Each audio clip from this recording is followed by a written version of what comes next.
Hello, good evening, and welcome to a new episode of Arguably the Reading Quest. I am Nishant.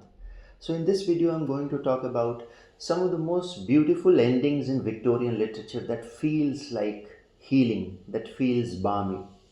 Often at times I've seen people talking a lot about the opening lines in literature, some of the most beautiful opening lines, but somehow in my case, I don't know, opening lines have never fascinated me as much as endings. I believe endings, leave an aftertaste in your mind that lingers on, a kind of impossibility that you want to revisit again and again. And I've seldom come across a person talking about the endings in literature that has fascinated him. So I thought of doing a video on some of the most beautiful endings, particularly in Victorian literature, with only one exception of American literature that I've included for the video.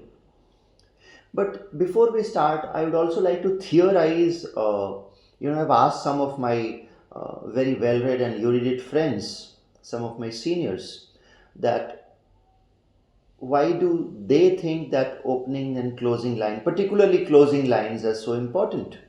And I got a few responses from them. So I'll like to read out those responses verbatim, and in the context of those responses I will set up and speak and read out uh, close to 8 novels that I have picked up, which I have found very beautiful when it comes to endings that will linger on in your mind hauntingly.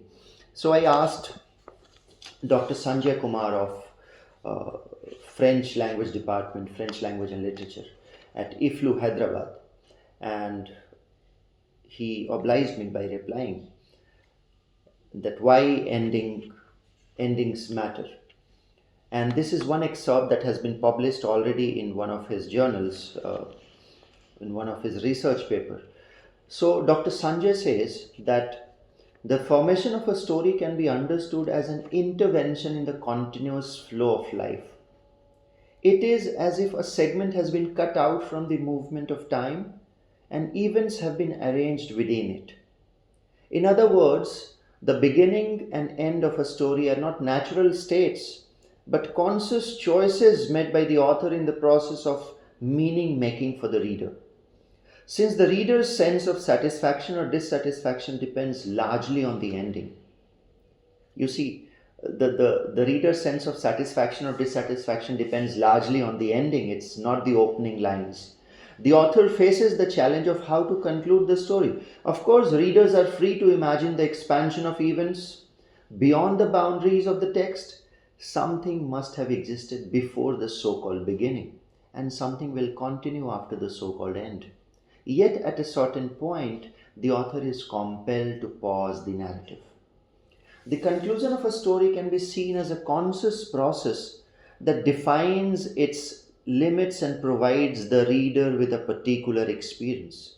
On rereading, this experience may shift. Since in the first reading we don't know the conclusion, we only anticipate it. And this anticipation changes at every turn of the story. This is why Stanley Fish, one of the greatest critics, considers reading a dynamic art where the reader moves through multiple possibilities. On rereading, however, we already know the conclusion, so every word, sentence, and episode acquires a definite meaning. In short stories, the conclusion carries a special significance that does not appear in the same way in novels. David Lodge, another critique, observes the truth is that one could say the short story is essentially end centered because we begin a story with the expectation that its outcome will soon be revealed. Whereas when we begin a novel, we have no clear idea when we will finish it. Because of their relatively smaller size, though not all stories are short, short stories can often be read in a single sitting, and that is why the conclusion has a crucial impact on the experience and interpretation of a story. So, now I'll read out the texts verbatim from the books that I have selected, but I have kept three of my most favorite endings for the end of this video. So please watch the video till the end. If still not like, share, and subscribe my YouTube channel, arguably the Reading Quest, please do that before you start listening to the episode further. So I will start with one of my favorite novelists, D.H. Lawrence, The Rainbow. Rainbow is one of his magnum opus that is very less talked about when compared to Lady Chatterley's Lovers or Sons and Lovers. But Rainbow is a family saga that has to be read. So I'll just read the ending of Rainbow.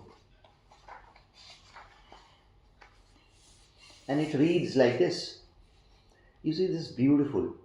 And the rainbow stood on the earth.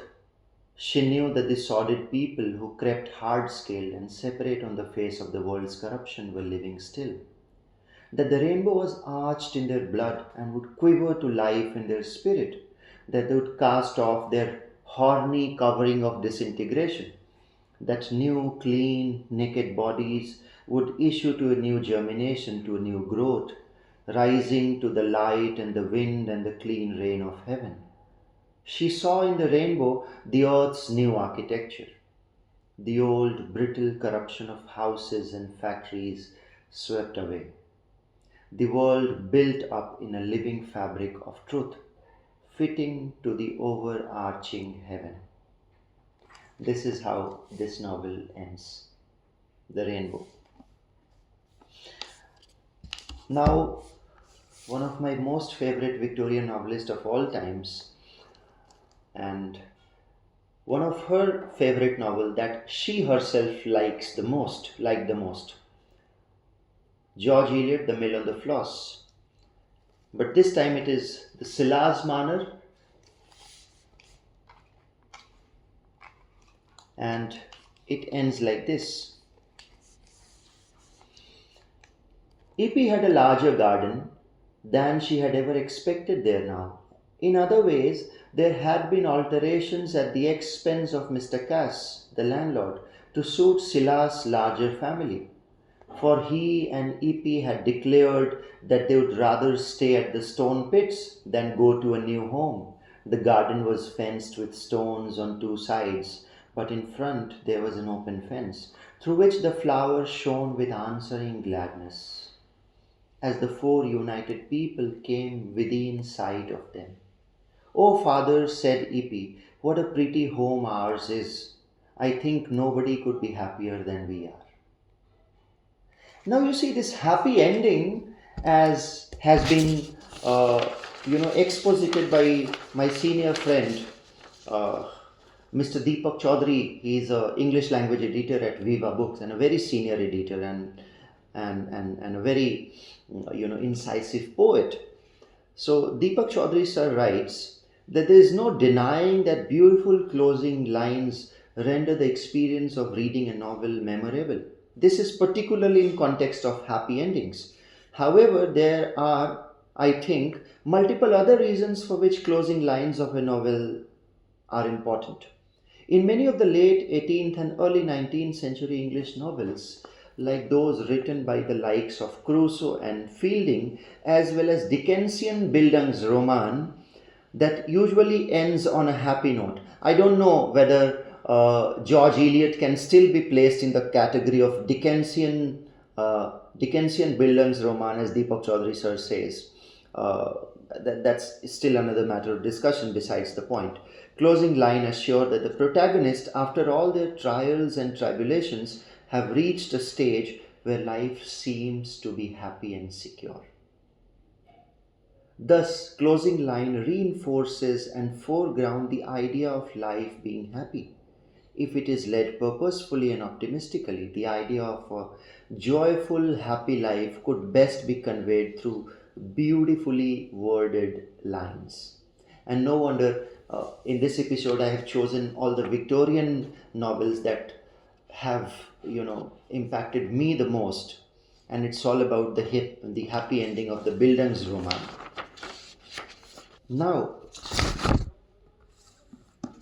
another novel by George Eliot, The Mill on the Floss.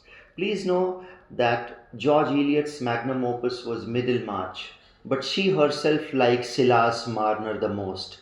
But if Le Guin and Kazamian were to be believed, uh, they tell us that the first 200 pages of The Mill on the Floss were the most perfectly written in all the Victorian literature combined and put together. So, nonetheless, it is for you to read and decide. But I'll read the closing lines, and it is laden with melancholy. But nonetheless, it is a happy ending that everything finally comes to a deep, deep state of rest. Near that brick grave, there was a tomb erected very soon after the flood for two bodies that were found in close embrace. And it was visited at times, different moment, by two men who both felt that their keenest joy and keenest sorrow were forever buried there. One of them visited the tomb again with a sweet face beside him, but that was years after. The other was always solitary. His great companionship was among the trees of the red deeps, where the buried joy seemed still to hover like a revisiting spirit. This is such a simile that I have never come across. I would like to repeat this once again. His great companionship was among the trees of the red deep, where the buried joy seemed still to hover like a revisiting spirit. The tomb bore the name of Tom and Maggie Tulliver, and below the names it was written, in their death they were not divided. The Mill on the Floss.